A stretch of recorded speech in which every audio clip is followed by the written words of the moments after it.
भगवान जगन्नाथ मंदिर के प्रसाद से जुड़े अनोखा रहस्य और 8 चमत्कार जरूर जानें। जानने से पहले चैनल को सब्सक्राइब और वीडियो को लाइक जरूर करें, साथ साथ अपना कमेंट भी करें। अब आइए सुनते हैं।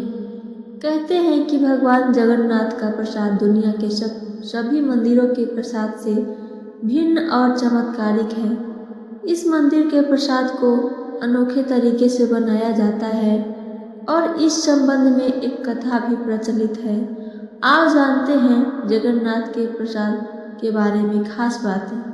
पहला, महाप्रसाद। किसी भी तीर्थ स्थान पर मिलने वाले प्रसाद को सामान्यतया प्रसाद ही कहा जाता है, परंतु उड़ीसा स्थित जगन्नाथ मंदिर में मिलने वाले प्रसाद को महाप्रसाद माना जाता है।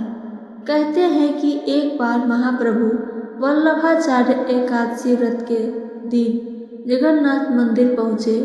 व्रत के दिन वहाँ वल्लभाचार्य को किसी ने प्रसाद दिया। वल्लभाचार्य ने वो प्रसाद लिया और उन्होंने स्तवन करते हुए दिन के बाद रात भी बिता दी। अगले दिन द्वादशी को स्तवन समाप्त होने पर उन्होंने प्रसाद को ग्रहण किया, जिसके बाद प्रसाद को महाप्रसाद का गौरव प्राप्त हुआ।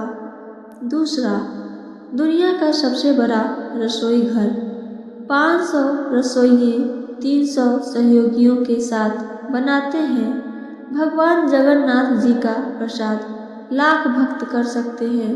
यह भोजन बताया जाता है कि रसोई में जो भी भोग तैयार किया जाता है वह सब माँ लक्ष्मी की देखरेख में होता है।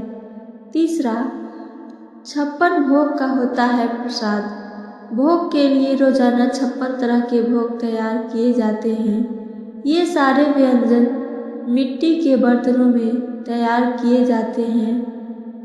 चौथा, अजीब तरह से बनता है प्रसाद। मंदिर की रसोई में प्रसाद पकाने के लिए 7 बर्तन एक दूसरे पर रखे जाते हैं और सब कुछ लकड़ी पर ही पकाया जाता है। इस प्रक्रिया में शीर्ष बर्तन में सामग्री पहले पकती है, फिर क्रमशः नीचे की तरफ एक के बाद एक पकती जाती है, अर्थात सबसे ऊपर रखे बर्तन का खाना पहले पक जाता है न चमत्कार। पांचवा, हजारों के लिए बनता प्रसाद और लाखों खा जाते हैं। कहा जाता है कि मंदिर में प्रतिदिन प्रसाद 20,000 लोगों के लिए ही बनाया जाता है, लेकिन त्योहार वाले दिन 50,000 लोगों के लिए बनाया जाता है। लेकिन कहा जाता है कि यदि किसी दिन लाखों लोग भी आ जाए तो भी वह प्रसाद ग्रहण करके ही जाते हैं। छठा, भरपूर होती है खाद्य सामग्री। मंदिर के अंदर पकाने के लिए भोजन की मात्रा पूरे वर्ष के लिए रहती है। प्रसाद की एक भी मात्रा कभी भी व्यर्थ नहीं होती है। सातवां, सबसे पहले लगता माता पार्वती को भोग। यहाँ पर विमला देवी नाम से माता पार्वती का एक मंदिर है। महाप्रसाद बनने के बाद सबसे पहले माता पार्वती जी को भोग लगाया जाता है। इसी के बाद भगवान जगन्नाथ को भोग चढ़ता है। आठवां, भगवान के विग्रह के समक्ष बैठकर नहीं करते प्रसाद ग्रहण। ऐसी मान्यता है कि एक बार माता लक्ष्मी ने भगवान की इच्छा से ही नारद मुनि को यह प्रसाद भगवान की अनुपस्थिति में दे दिया था। तभी से यह परंपरा है कि भगवान के समक्ष भोजन ग्रहण नहीं किए जाए। भगवान जगन्नाथ पुरी की रहस्यमय सीढ़ियाँ। धर्म पुराणों में जगन्नाथ पुरी को धरती का वैकुंठ कहा गया है, क्योंकि इस मंदिर में भगवान विष्णु के अवतार भगवान श्री कृष्ण अपने भाई बलराम और बहन सुभद्रा के साथ विराजमान है। मान्यता है कि इस मंदिर के दर्शन करने से भक्तों के सभी कष्ट मिट जाते हैं और हर मनोकामना पूरी होती है। जगन्नाथपुरी मंदिर में कुल 22 सीढ़ियाँ हैं, लेकिन उन चढ़ते समय तीसरी सीढ़ी का विशेष ध्यान रखना चाहिए। जगन्नाथपुरी की तीसरी सीढ़ी पर गलती से भी पैर नहीं रखना चाहिए। आइए जानते हैं इसके रहस्य के बारे में। क्यों नहीं रखते तीसरी सीढ़ी पर पैर?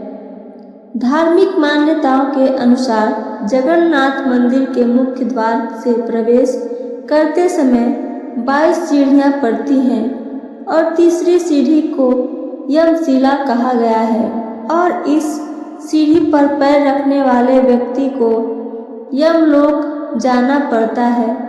मंदिर में दर्शन करने के बाद लौटते समय इस तीसरी सीढ़ी पर गलती से भी पैर नहीं रखना चाहिए। ऐसा करने से व्यक्ति के सभी पुण्य शून्य हो जाते हैं और यमलोक की प्राप्ति होती है। भक्तों से भूल न हो इसलिए मंदिर की इस तीसरी सीढ़ी का रंग काला किया गया है। तीसरी सीढ़ी से जुड़ी पौराणिक कथा आइए सुनते हैं। पौराणिक कथा के अनुसार एक बार यमराज भगवान जगन्नाथ के पास गए और उनसे कहा कि हे प्रभु, इस मंदिर में आपके दर्शन करने से ही भक्तों के सभी पाप मिट जाते हैं और कोई भी यमलोक नहीं आता। ऐसे में मनुष्य पापों से मुक्ति के लिए जगन्नाथपुरी पहुंच जाता है और दर्शन करते ही आसानी से उसके पाप मिट जाते हैं। यमराज की बात सुनकर भगवान जगन्नाथ ने कहा कि आप इस मंदिर की तीसरी सीढ़ी पर स्थान ग्रहण करें। जो भी व्यक्ति मेरे दर्शन के बाद इस तीसरी सीढ़ी पर पैर रखेगा उसके पुण्य मिट जाएंगे और यमलोक प्राप्त होगा। महाप्रसाद की कथा आइए सुनते हैं। यह महाप्रसाद कैसे इस संसार में आया, इस संबंध में चैतन्य मंगल में एक कथा आती है। एक दिन नारद मुनि कैलाश पर्वत पर शिव जी के दर्शन करने पहुँचे और उन्होंने श्री कृष्ण एवं उद्धव जी के बीच की वार्तालाप कर वर्णन उनसे समक्ष किया।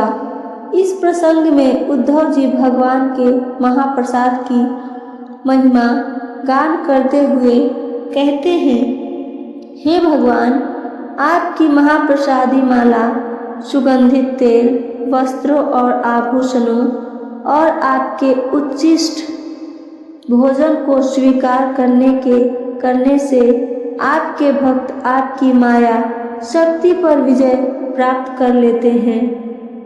यह सुनकर नारद मुनि कहते हैं, हे कैलाशपति, यह सुनकर मेरे हृदय में भगवान विष्णु का महाप्रसाद चखने की तीव्र उत्कंठा जागृत हुई है। इस कथा से मैं वैकुंठ गया और पूर्ण भक्ति भाव से माता लक्ष्मी की सेवा करने लगा। 12 वर्षों तक सेवा करने के पश्चात एक दिन माता लक्ष्मी ने मुझसे पूछा, नारद, मैं तुम्हारी सेवा से अत्यंत प्रसन्न हूँ, तुम मनचाहा वर मांग लो। यह सुनकर नारद जी ने विनय भाव से कहा, हे माता, अनंत काल से मेरे हृदय में इस बात को लेकर पीड़ा है कि मैंने आज तक कभी भगवान विष्णु के महाप्रसाद का आस्वादन नहीं किया है। कृपया मेरी यह अभिलाषा पूरी कर दीजिए।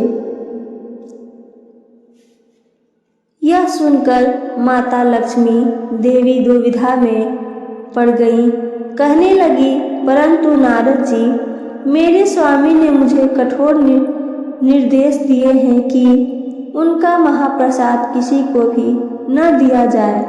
मैं उनकी आज्ञा का उल्लंघन कैसे कर सकती हूँ, परंतु तुम्हारे लिए मैं अवश्य कुछ व्यवस्था करूँगी।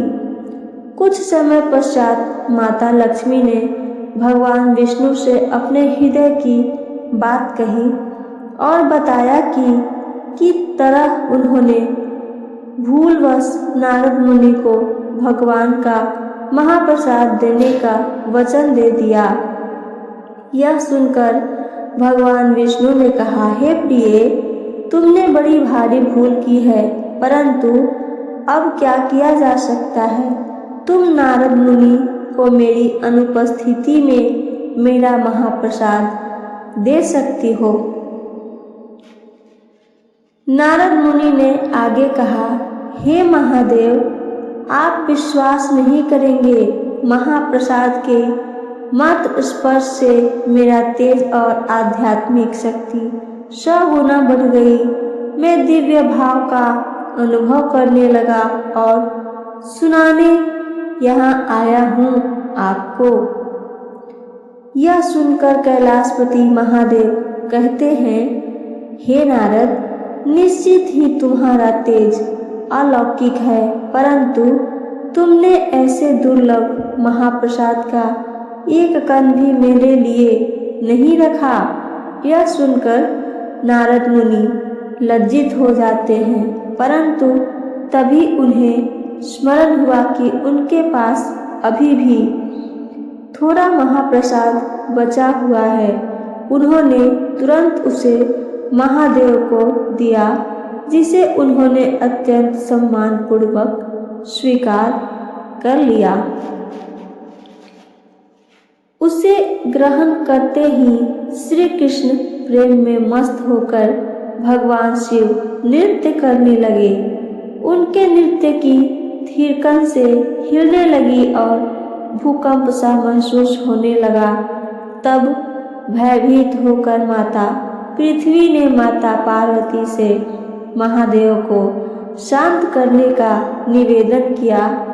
बामुश्किल माता पार्वती ने शिवजी को शांत किया और फिर उनसे इस उन्मत्त नृत्य करने का कारण पूछा तो शिवजी ने इसका कारण बताया। यह सुनकर माता पार्वती रुष्ट होकर बोली, स्वामी, आपको महाप्रसाद मुझे भी देना चाहिए था। क्या आप नहीं जानते, मेरा नाम वैष्णवी है। आज मैं प्रतिज्ञा लेती हूँ कि यदि भगवान श्री हरि मुझ पर अपनी करुणा दिखाएंगे तो मैं प्रयास करूँगी कि उनका महाप्रसाद ब्रह्मांड के प्रत्येक व्यक्ति, देवता और यहाँ तक कि सभी प्राणियों को भी प्राप्त होगा। तभी आश्चर्यजनक रूप से उसी क्षण भगवान विष्णु माता पार्वती के वचन की रक्षा हेतु वहाँ प्रकट हुए और बोले, हे देवी पार्वती, मैं आपको वचन देता हूँ कि मैं स्वयं तुम्हारी प्रतिज्ञा को पूर्ण करूँगा और पुरुषोत्तम क्षेत्र जगन्नाथ पुरी में प्रकट होऊंगा और ब्रह्मांड में प्रत्येक जीव को अपना महाप्रसाद प्रदान करूँगा। इसलिए आज भी जगन्नाथ मंदिर में भगवान जगन्नाथ को भोग लगाने के पश्चात सर्वप्रथम प्रसाद विमला देवी माता पार्वती के मंदिर में अर्पित किया जाता है और यही कारण है कि कोई भी भक्त प्रसाद कभी भी अर्चा विग्रह के सामने बैठकर ग्रहण नहीं करता है। तो ये थी मेरी आज की जगन्नाथपुरी की रहस्यमय कहानी। मेरी कहानी सुनकर आप लोग कमेंट, कहानी को लाइक तथा शेयर करना ना भूलें। सुनने के लिए धन्यवाद दोस्तों।